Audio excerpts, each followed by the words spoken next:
Wow. Okay lang. Magmumura na lang ako ng Hi, Divine.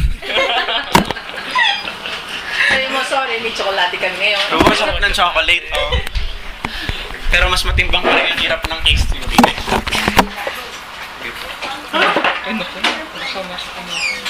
Okay, Jane. Okay, good afternoon po. Case theory. Mag-review muna tayo. Dun sa past two chapters, nakita natin yung grammar bilang binubuan ng mga iba't ibang modules or components.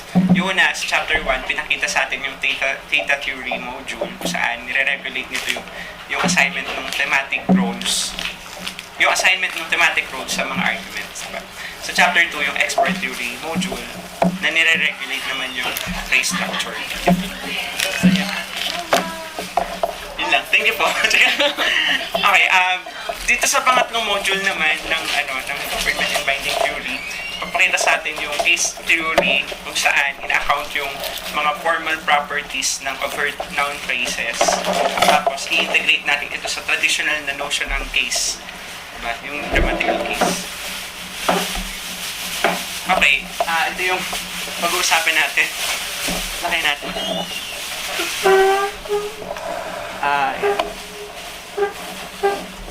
Unang section, morphological and abstract case. Tapos yung sumunod, structural case, nominative and accusative. Tapos, under nun yung accusative, tapos nominative and accusative. Blah blah. Tapos sumunod yung adjectives and nouns of insertion, failure, ganyan. Tapos yung inherent case, kailangan din nakikita. Adjacency and case assignment, passivization, saka yung visibility. Sa una, tingnan natin yung notion ng abstract case as distinct from morphological case. Kasi sasabi ni Hegman, yung abstract case ay isang universal property.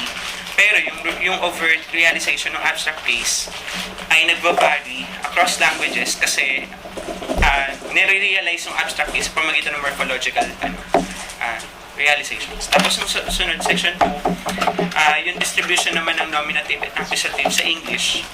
Pati, tingnan din natin yung case filter na nagre-require na lahat ng overt NPs kailangan ma-assign na ng abstract case. Diba? Dapat yung report mo kasi kulay makulay gaya ng acting. Yay! Ng Eminem! Magsasayaw po ako. Section 3, pakita natin, wag na pala.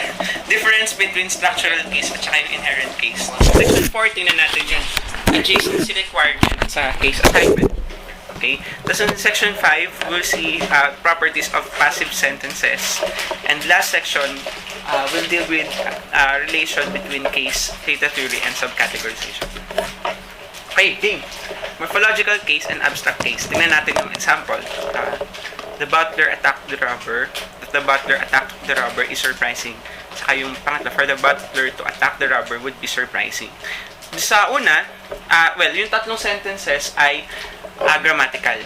Okay, well-formed sila. Sa una, simple sentence ito, pero dalawang NPs. Yung sa pangalawang sentence, yung 1A na sentence ay subject ng adjectival predicate na surprising. Okay, that the butler attacked the robber. Sa 1C naman, yung non-finite parallel of 1A as subject of the adjectival predicate. So, hindi na siya finite kasi makikita natin yung infinitive na to attack na verb dun sa English. Okay? Yung NPs, nire-realize nila yung arguments ng predicate at na-theta mark directly or indirectly. Doon sa number 1, yung sa tatlong sentence, yung verb na attack would assign two theta roles na makikita natin dito sa grid. So, indicate natin na yung relevant theta roles by numbering, tapos wag muna nating tingnan yung specific part, yung specific label. Makikita natin yung attack is a verb requiring two NPs having distinct theta roles. Ngayon, replace natin yung argument NPs ng pronouns. Kasi dun sa una, hindi natin parang the blank blank blank the blank. So, parehas sila ng marker.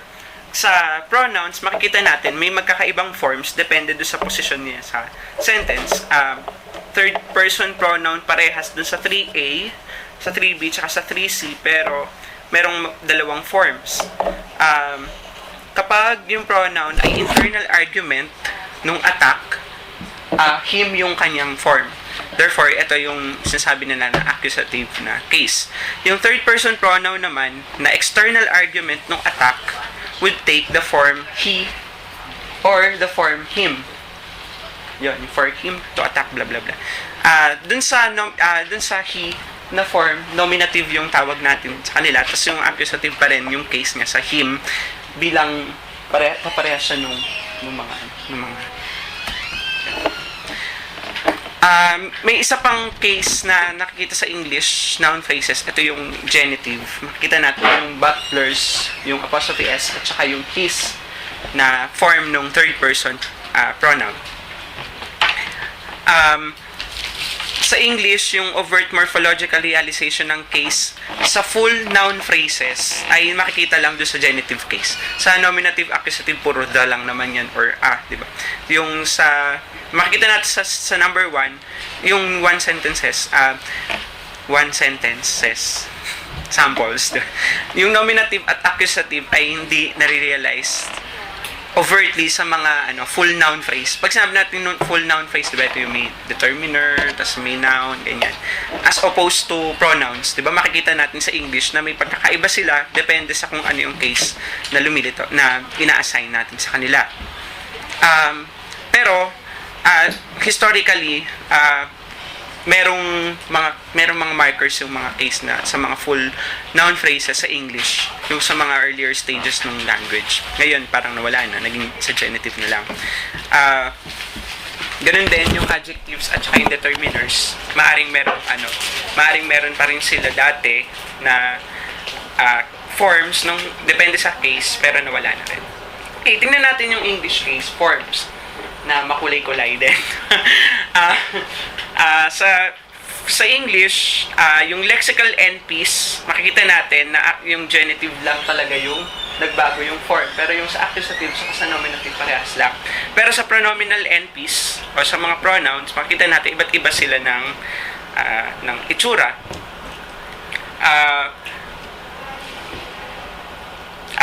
Tinatawag natin yung dalawang case forms na may parehas na morphological realizations tulad ng you tsaka you na case syncretism. Yun. Dalawang case forms na merong isang morphological realization tulad ng you, yung it, tsaka yun. Pero sa mga ibang languages, tulad ng Latin or German, meron silang morphologically rich case systems. Kung saan, yung mga iba't ibang cases ay minamarka sa nouns, adjectives, determiners, etc.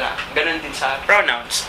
Tulad ng sa 6A, makita natin yung Caesar at Caesar ay nominative, tapos yung NP na Belgas ay accusative.